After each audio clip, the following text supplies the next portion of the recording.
കൊച്ചിയിൽ ശോഭായാത്ര പുരോഗമിക്കുകയാണ്. വിവരങ്ങളുമായി ജിജീഷ് കരുണാകരനുണ്ട്. ജിജീഷ്, എന്തൊക്കെയാണ് വിവരങ്ങൾ? ദൃശ്യ ഇപ്പോൾ ടൗൺ ഹാൾ പരിസരത്ത് നിന്ന് ആരംഭിച്ച ശോഭയാത്ര ഈ വീതികളെ അക്ഷരാർത്ഥത്തിൽ തന്നെ അമ്പാടിയാക്കി മാറ്റിക്കൊണ്ട് നീങ്ങുകയാണ്. നൂറുകണക്കിന് ഉണ്ണിക്കണ്ണന്മാരും രാധികമാരും എല്ലാം തന്നെയാണ് ഈ ഒരു ശോഭായാത്രയുടെ മാറ്റുകൂട്ടുന്നത്.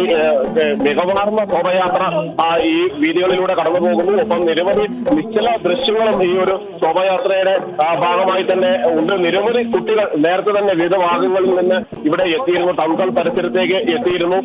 ഒരു 3 മണിയോടുകൂടി തന്നെ കുട്ടികളെ ഒരുക്കുന്നതിന് ആരംഭിച്ചു. ഈ ഒരു ആഘോഷങ്ങളുടെ ഭാഗമായും ശോഭയാത്രകളിൽ പങ്കെടുപ്പിക്കുന്നതിനായി അവരെ ഒരുക്കി കൊടുക്കുന്ന 3 മണിയോടെ ആരംഭിച്ചു. 4 മണിക്ക് തന്നെ കുട്ടികൾ എല്ലാവരും തന്നെ കൃഷ്ണവേഷങ്ങളും രാധാവേഷങ്ങളും എല്ലാം തന്നെ ധരിച്ച് ശോഭയാത്രയ്ക്ക് തയ്യാറായി കഴിഞ്ഞിരുന്നു. അതിനുശേഷം അവരുടെ എല്ലാം ആ ഒരു കാത്തിരിപ്പായിരുന്നു റോഡിലൂടെയുള്ള അല്ലെങ്കിൽ നഗരവീഥികളിലൂടെ മുന്നോട്ടുള്ള ഈ യാത്ര എന്ന് പറയുന്നത്. അതാണ് ഇപ്പോൾ ഈ ഒരു വീടുകളിലെല്ലാം തന്നെ നമുക്ക് കാണാൻ കഴിയുന്നത്. ഏറ്റവും മുന്നിൽ പഞ്ചവാദ്യങ്ങളുണ്ട്. നിശ്ചല തൊട്ടു പിന്നാലെ മറ്റേ ശ്രീകൃഷ്ണ ഭഗവാന്റെ പ്രതിഷ്ഠയുള്ള യാത്രയുണ്ട്. ഒപ്പം തന്നെയാണ് പിന്നിൽ നിരവധി നിശ്ചല ദൃശ്യങ്ങൾ ഈ കടന്നു വരുന്നു.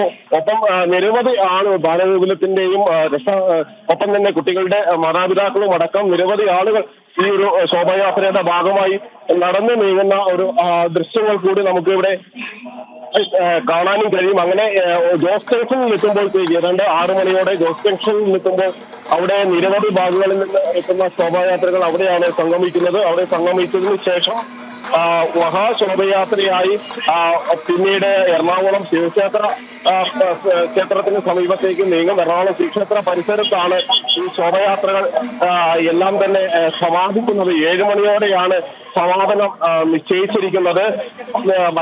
നഗരത്തിന്റെ മറ്റു ഭാഗങ്ങളിലും ഇപ്പോൾ മഹാശോഭയാത്ര നടക്കുന്ന എറണാകുളം ടൗൺ ഹാൾ പരിസരത്തിനൊപ്പം തന്നെ മറ്റു നിരവധി ഭാഗങ്ങളിലും സമാനമായി തന്നെ നിരവധി ശോഭയാത്രകൾ സംഘടിപ്പിച്ചിട്ടുണ്ട്. ഈ ശോഭയാത്രകൾ എല്ലാം തന്നെ നിരവധി ആളുകൾ പങ്കാളികളായി മാറുകയും ചെയ്തിട്ടുണ്ട്. കുട്ടികളും ഉൾപ്പെടെ ഈ നഗരവീഥികളിലൂടെ ശോഭയാത്രകൾ കടന്നു പോവുകയാണ്. തൃപ്പൂണിത്തുറയിലും ഇപ്പോൾ വലിയ ശോഭയാത്ര നടക്കുന്നുണ്ട്. തൃപ്പൂണിത്തുറയിലെ വിവിധ ഭാഗങ്ങളിൽ നിന്ന് എത്തിയ ആളുകൾ മഹാശോഭയാത്രയുടെ ഭാഗമായി മാറിക്കൊണ്ട് ഈ ദൃശ്യങ്ങളിൽ നമുക്ക് കാണാൻ കഴിയുകയും ചെയ്യും.